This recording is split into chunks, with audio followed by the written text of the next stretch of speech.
Assalamualaikum dan salam sejahtera bersama dengan saya Syafiqah Ishak dalam Berita Pagi. Kementerian Komunikasi dan Multimedia Malaysia KKM akan melaksanakan tata cara pengandalian bagi aktiviti pengumpulan, pemprosesan dan penyimpanan data pribadi oleh premis perniagaan semasa Perintah Kawalan Pergerakan Bersyarat PKPB. Tata cara ini bagi memastikan orang ramai tidak khawatir untuk memberikan data pribadi mereka kepada mana-mana premis perniagaan bagi tujuan pengesanan kontak, dan KKM akan menjalankan pemantauan secara berterusan. Semua premis perniagaan yang telah dibenarkan untuk beroperasi semasa PKPB perlu mematuhi sepenuhnya tata cara berkenaan dengan mendapatkan maklumat pelanggan seperti nama, nombor telefon yang boleh dihubungi dan tarikh serta masa kehadiran direkodkan. Ia dilakukan secara manual atau digital. Selain itu, notis bagi tujuan pengumpulan data pribadi perlu mudah dilihat dan penggunaan dokumen khusus bagi kaedah secara manual mengikut format dan direkodkan sendiri oleh kaki tangan premis perniagaan. Data pribadi yang dikumpul hanya digunakan bagi tujuan pengesanan kontak selaras dengan Akta Pencegahan dan Pengawalan Penyakit Berjangkit 1988 / Akta 3422. Had masa penyimpanan data pribadi yang dikumpulkan adalah sehingga selepas 6 bulan PKPB ditamatkan dan mesti dimusnahkan secara kekal. Premis perniagaan perlu memastikan bahawa data pribadi yang diambil mestilah tepat dan tidak mengelirukan. Kegagalan mana-mana premis perniagaan untuk mematuhi perkara ini boleh disabitkan di bawah Akta Perlindungan Data Pribadi 2010 / Akta 709, boleh didenda maksimum RM300,000 atau dipenjarakan 2 tahun atau kedua-duanya sekali. Satu lagi kluster baru COVID-19 dikenal pasti. Kali ini melibatkan pekerja asing di sebuah syarikat pembersihan. Menurut Ketua Pengarah Kesihatan Datuk Dr. Nur Hisham Abdullah, 24 kes positif dilaporkan dalam kluster tersebut yang melibatkan warga negara Bangladesh. Kes-kes positif ini dikesan oleh sebuah klinik swasta yang telah menjalankan saringan COVID-19 ke atas pekerja-pekerja sebuah syarikat pembersihan. Saringan ini telah dijalankan sebagai inisiatif pihak majikan untuk menyaring pekerja mereka. Secara keseluruhannya, daripada 150 pekerja bukan warga negara daripada syarikat tersebut yang telah disaring, 126 kes didapati negatif COVID-19. 20 daripada pekerja pembersihan itu menginap di sebuah asrama di Kuala Langat, Selangor dan kini dirawat di Hospital Sungai Buloh. 4 pekerja lagi menginap di sebuah pangsapuri di Nilai Negeri Sembilan dan kini dirawat di Hospital Tuanku Jaafar Seremban. Seramai 428 kontak rapat telah dikenal pasti dan akan disaring. Datuk Dr. Nur Hisham turut mendedahkan hampir 80% warga asing yang dikesan positif COVID-19 di Malaysia tidak mempunyai gejala. Lebih mengejutkan, kluster baharu syarikat pembersihan yang melibatkan 24 pekerja warga Bangladesh 100% tiada gejala. Dan kalau kita lihat daripada kluster-kluster yang lain, lebih kurang 80% tak ada gejala. Dan ini sekarang ni inisiatif kita ialah menyaring mereka. Dan sekarang ni kita nak tahu, nak pasti sama ada saringan tu, kalau kita dapatkan menjalankan saringan tersebut, yang bukan warga negara, kita mengikut kluster. Jadi kita tak kumpulkan untuk semua warga negara, tapi kita menggunakan kluster. Hanya pekerja warga asing yang tidak memiliki dokumen pekerjaan sah sahaja yang ditahan sejak pelaksanaan tempoh kawalan pergerakan PKP 18 Mac lalu. Menurut Menteri Kanan Keselamatan Datuk Seri Ismail Sabri Yaakob, sekiranya warga asing masuk secara sah, mereka pasti mempunyai dokumen perjalanan diri atau iCard yang dikeluarkan majikan sebagai pengenalan diri masing-masing. Mana jika ditahan oleh pihak berkuasa, sama ada pihak polis ataupun pihak Jabatan Imigresen, mereka boleh menunjukkan iCard tersebut kepada pihak berkuasa. Jadi tentu saja mereka tidak boleh dianggap sebagai parti lagi lah kerana mereka mempunyai iCard tersebut. Bagaimanapun, beliau mengakui sesetengah majikan bertindak menyimpan dokumen perjalanan warga asing kerana bimbang pekerja mereka melarikan diri dan sebagainya.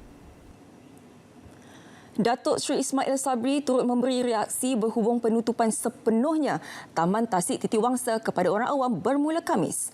Pihak berkuasa tempatan PBT berhak menutup kawasan rekreasi dan taman awam jika berlaku pelanggaran SOP Perintah Kawalan Pergerakan Bersyarat PKPB. Apabila melihat bahawa SOP telah pun dilanggari kerana berkumpul lebih daripada yang sepatutnya. Jadi itu saya serahkan kepada PBT. Kalau di KL ni tentu sajalah DBKL yang boleh membuat keputusan. Okey.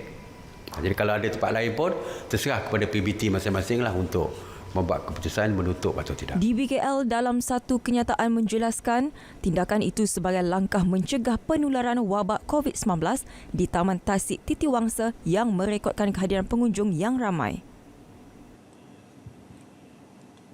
Kerajaan bertimbang untuk melanjutkan tempoh rayuan Bantuan Prihatin Nasional BPN yang akan berakhir 31 Mei ini. Namun, ia bergantung kepada hasil perbincangan Kementerian Kewangan dengan pihak LHDN. Menteri Keuangan Tengku Datuk Seri Zafrul Tengku Abdul Aziz berkata pihaknya sedia maklum rakyat Sabah dan Sarawak akan meraihkan sambutan keamatan dan Hari Gawai dan ia mungkin akan menyukarkan mereka untuk berurusan. BPN memang we are already given most of it, right? Yang belum ada yang the application baru dan juga rayuan. Dan kalau perlu memang kita boleh extend lah. I mean, no problem. Ada Hari Gawai kan 1 bulan Jun ni. Ya. Bila tu? Nanti saya akan bincang dengan LHDN, tapi kita akan tengok keadaan situasi semasa lah. Kalau ada masalah dari segi timing kerana cuti umum, kita boleh adjust lah. Ya. Kita nak menyusahkan rakyat juga. Beliau ditemui pemberita pada program lawatan kerjanya ke Wisma BSN di Ibu Negara. Beliau turut mengadakan sidang video secara langsung bersama kaki tangan bank tersebut dari beberapa cawangan terpilih di seluruh negara. Dalam perkembangan lain, Menteri Keuangan Tengku Datuk Seri Zafrul menyatakan pengecualian cukai, bayaran tunai dan bantuan kredit merupakan antara inisiatif yang sedang dipertimbang untuk dimuktamadkan menerusi pelan pemulihan ekonomi jangka pendek dan sederhana. Perincian mengenai pelan tersebut akan diumumkan dalam masa terdekat. Kini perbincangan sedang diadakan dengan semua pihak berkepentingan demi memastikan polisi berkenaan bersifat inklusif dan menyeluruh. Yang pentingnya kita membuat decision yang relevan dan dapat menolong sektor-sektor yang berkenaan. So dari segi apa, it can be tax in the form of tax, it can be in the form of fiscal, it can be in the form of incentive, it can be any form. Tapi yang pentingnya juga yang kita harus ingat ialah kerajaan mesti akan bekerjasama dengan pihak swasta kerana untuk membangunkan semula ekonomi kita perlu bekerjasama dengan swasta dan bersama swasta kita boleh menolong rakyat. Ya. Pelan tersebut merupakan ransangan fasa keempat dilaksanakan kerajaan dalam menangani impak COVID-19 terhadap ekonomi. Ahli Dewan Undangan Negeri Adun Selat Kelang, Datuk Abdul Rashid Asari dikompon RM1,000 kerana melanggar prosedur operasi standard SOP PKPB dengan menganjurkan majlis rumah terbuka pada 1 Syawal lalu. Ketua Polis Daerah Shah Alam, Asisten Komisioner Baharudin Mat Taib berkata, Ibu Pejabat Polis Daerah IPD Shah Alam menerima arahan itu dari pendakwa raya. Pihaknya akan menghubungi Datuk Abdul Rashid untuk tampil ke IPD Shah Alam bagi menyerahkan kompaun terbabit. Terdahulu, foto sambutan Aidilfitri di kediaman Exco Kerajaan Selangor di Seksyen 7 Shah Alam tular di media sosial kerana didakwa melebihi had tetamu ditetapkan. Di Mahkamah Majistret Ipoh, 29 individu berusia 19 hingga 37 tahun termasuk 3 wanita didenda RM1,000 seorang selepas mengaku bersalah berhimpun bagi maksud bersosial di sebuah premis hiburan di Jalan Lau Action Ipoh.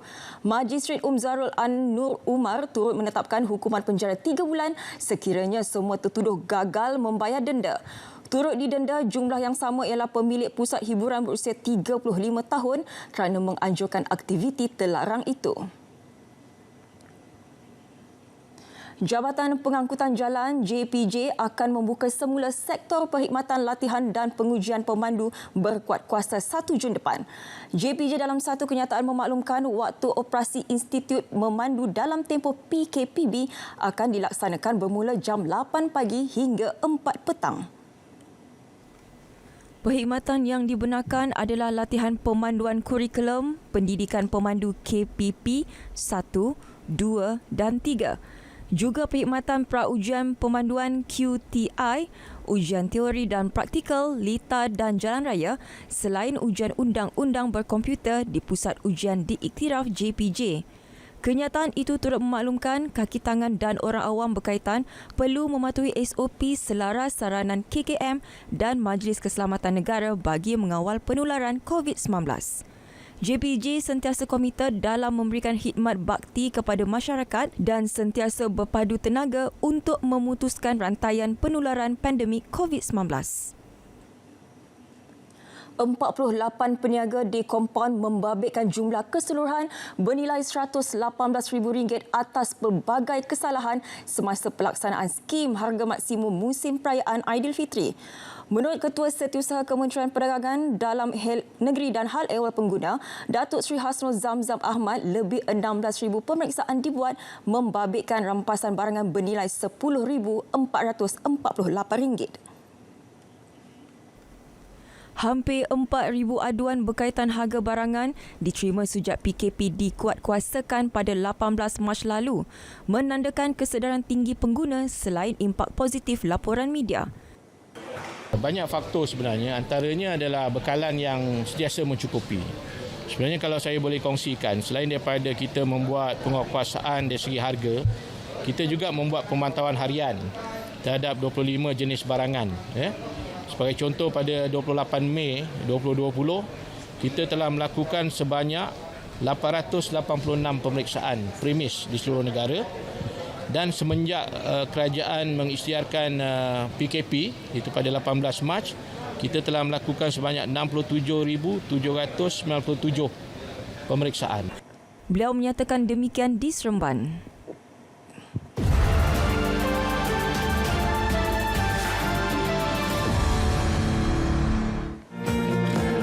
Amalkan norma baharu dalam perniagaan dan kehidupan.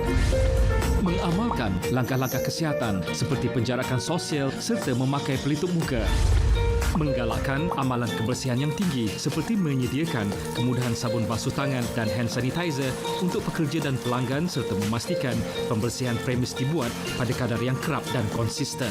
Mengamalkan amalan-amalan pencegahan jangkitan seperti mewujudkan protokol pemantauan penyakit dan pencegahan, membuat pemeriksaan kepada semua pekerja setiap hari, menggunakan peralatan pelindungan diri atau PPE yang sesuai serta melaporkan kepada Jabatan Kesihatan jika terdapat maklumat jangkitan COVID-19.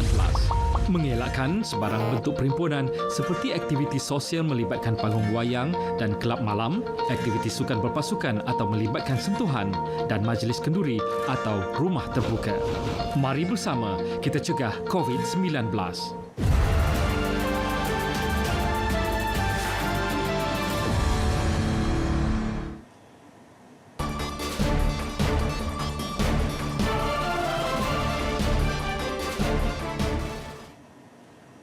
Bertemu kembali. Mexico mencatatkan lebih 3,000 kes baharu positif COVID-19 dengan 447 kematian semalam. Statistik itu menjadikan jumlah keseluruhan mencecah 81,400 kes dan 9,044 kematian.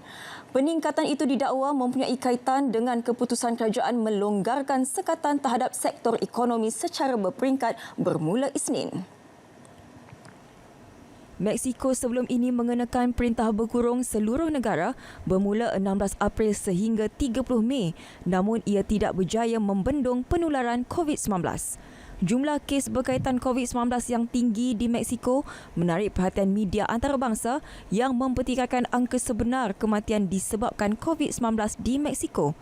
Media mengandaikan jumlah kematian sebenar lebih tinggi berbanding angka rasmi dikeluarkan kerajaan.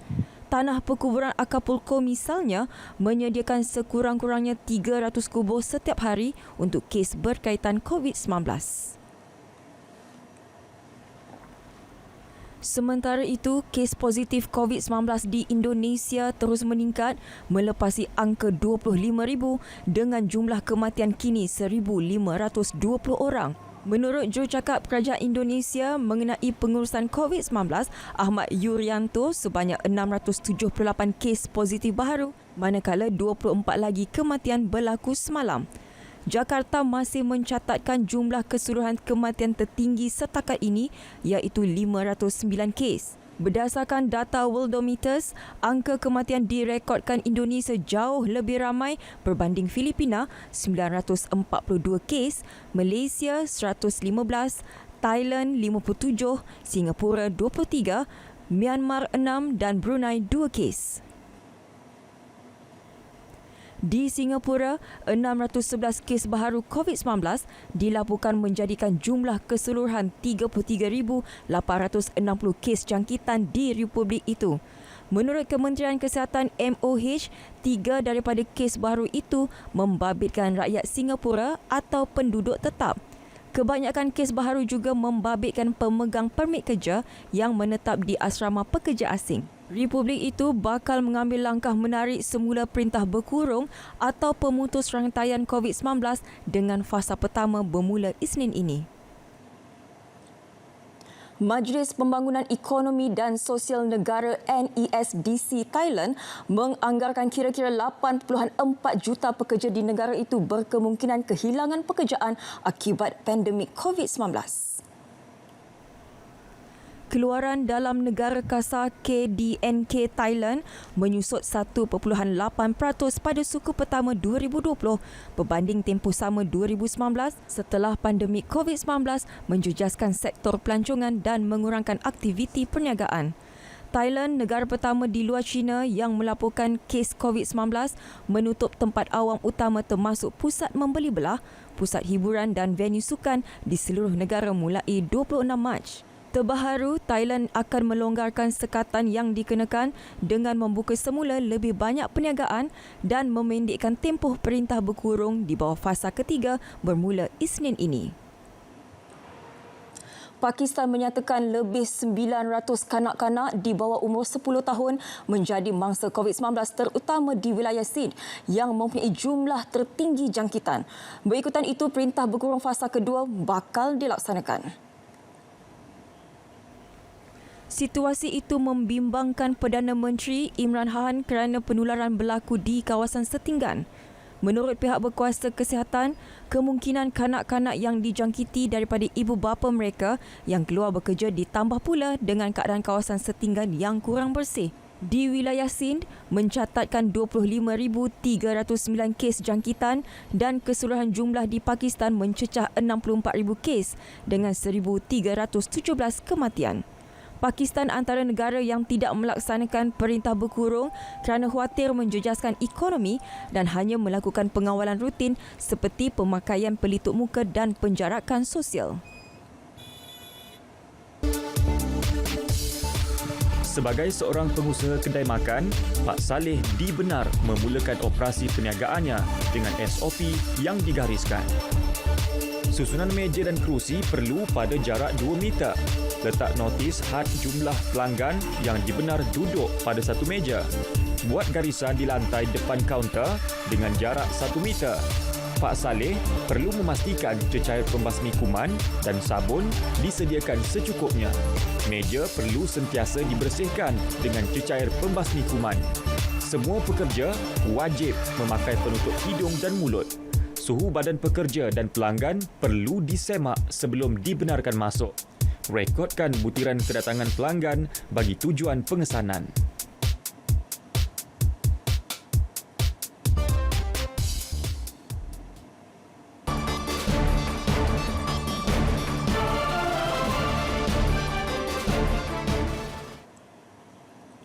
Persatuan Badminton Malaysia BAM melakukan persiapan terakhir sebelum skuad badminton negara memasuki kem latihan pusat program Road to Tokyo RTT 1 Jun ini. 9 atlet termasuk seorang atlet Paralimpik akan menjalani latihan bersama jurulatih dan atlet sparring selain 37 anggota sokongan akan berpusat di Akademi Badminton Malaysia ABM. Sesi dry run yang dilakukan di ABM dihadiri Setiausaha Agung BAM, Datuk Kenny Goh, Pengarah Bahagian Atlet MSN, Jeffrey Ngadirin. Selain ABM, atlet pelayaran akan turut melapor diri pada 1 Jun di Pusat Latihan Perahulaya Langkawi, Kedah. Manakala kemasukan atlet, jurulatih, pengurus sukan dan anggota sokongan bagi pusat di Kompleks Sukan Negara Bukit Jalil pula adalah pada 8 Jun. Semua pihak perlu mematuhi SOP ketat ditetapkan Kementerian Belia dan Sukan, termasuklah menggunakan pendekatan kuarantin selama 30 hari bersamaan 2 kali tempoh inkubasi. Presiden Persatuan Pemain Bola Sepak Profesional Malaysia (PFAM) Muhammad Safi Salih berharap kerajaan akan membenarkan aksi Liga Malaysia bermula lebih awal dengan pandemik COVID-19 kini makin terkawal. Namun penyerang pasukan PJ City FC itu tidak menolak kemungkinan bermain tanpa kehadiran penyokong. Bekas pemenang kasut emas Piala AFF 2010 menyatakan rata-rata pemain rindu untuk beraksi selepas hampir 3 bulan menggantung kasut. Namun mereka yang sudah memasuki era profesional patuh kepada arahan kerajaan yang tidak membenarkan sebarang aktiviti sukan sehingga November ini. Melihat kepada perkembangan terkini dengan wabak yang semakin terkawal dan berharap akan segera tamat. Saya rasa pemain cukup gembira lah apabila dapat beraksi dan turun latihan. Tapi apa yang penting sebagai saya mewakili lah pemain, yang penting kita ikut arahan kerajaan dan apa SOP yang telah ditetapkan lah. Tambah beliau, dalam isu pemotongan gaji, maklum balas daripada pemain menyatakan mereka sudah mencapai persetujuan dengan pihak majikan. Beliau berkata demikian secara eksklusif kepada RTM. SOP Perintah Kawalan Pergerakan bersyarat bagi pengangkutan awam. Guna pelitup hidung dan mulut ketika menaiki pengangkutan awam. Amalkan penjarakan sosial dengan jarak selamat sekurang-kurangnya 1 meter ketika berbaris. Amalkan penggunaan cecair pembasmi kuman untuk kebersihan.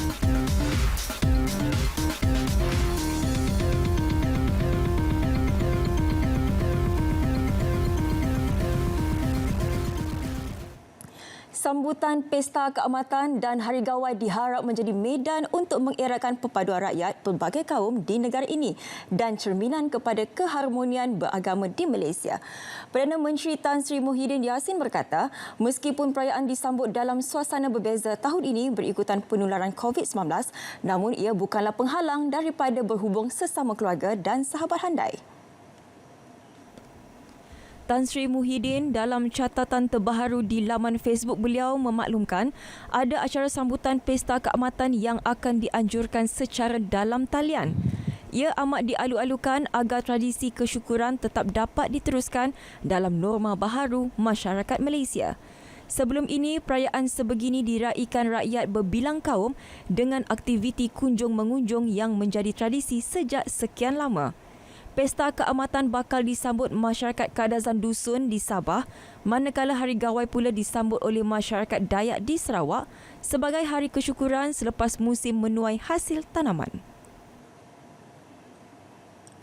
Keahlian Tun Dr. Mahathir Mohamad dalam bersatu terhenti serta-merta kerana melanggar perlembagaan parti. Turut gugur keahlian 4 wakil rakyat yang lain iaitu Datuk Seri Mukhris Mahathir, Datuk Amiruddin Hamzah, Dr. Mazli Malik dan Syed Saddiq Syed Muhammad Abdul Rahman.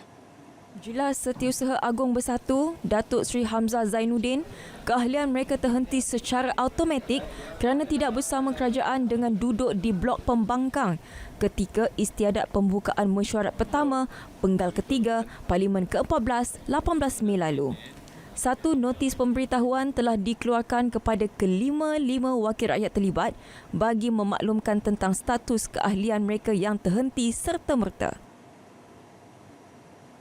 Saya mengharapkan semuanya akan lebih jelas kerana saya telah pun menegaskan tadi bahawa kelima-lima mereka tidak dipecat daripada parti tetapi keahlian mereka telah terhenti kerana melanggar perlembagaan parti. Itu yang ingin saya jelaskan. Datuk Seri Hamzah berkata demikian pada sidang media khas di Ibu Pejabat Bersatu Petaling Jaya.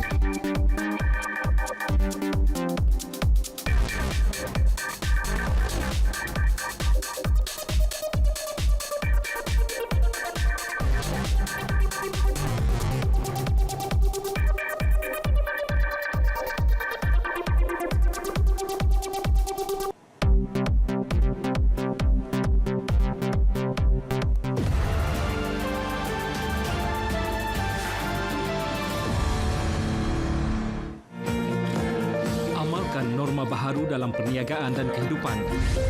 Mengamalkan langkah-langkah kesihatan seperti penjarakan sosial serta memakai pelitup muka. Menggalakkan amalan kebersihan yang tinggi seperti menyediakan kemudahan sabun basuh tangan dan hand sanitizer untuk pekerja dan pelanggan serta memastikan pembersihan premis dibuat pada kadar yang kerap dan konsisten. Mengamalkan amalan-amalan pencegahan jangkitan seperti mewujudkan protokol pemantauan penyakit dan pencegahan, membuat pemeriksaan kepada semua pekerja setiap hari, menggunakan peralatan pelindungan diri atau PPE yang sesuai serta melaporkan kepada Jabatan Kesihatan jika terdapat maklumat jangkitan COVID-19. Mengelakkan sebarang bentuk perhimpunan seperti aktiviti sosial melibatkan panggung wayang dan kelab malam, aktiviti sukan berpasukan atau melibatkan sentuhan dan majlis kenduri atau rumah terbuka. Mari bersama kita cegah COVID-19.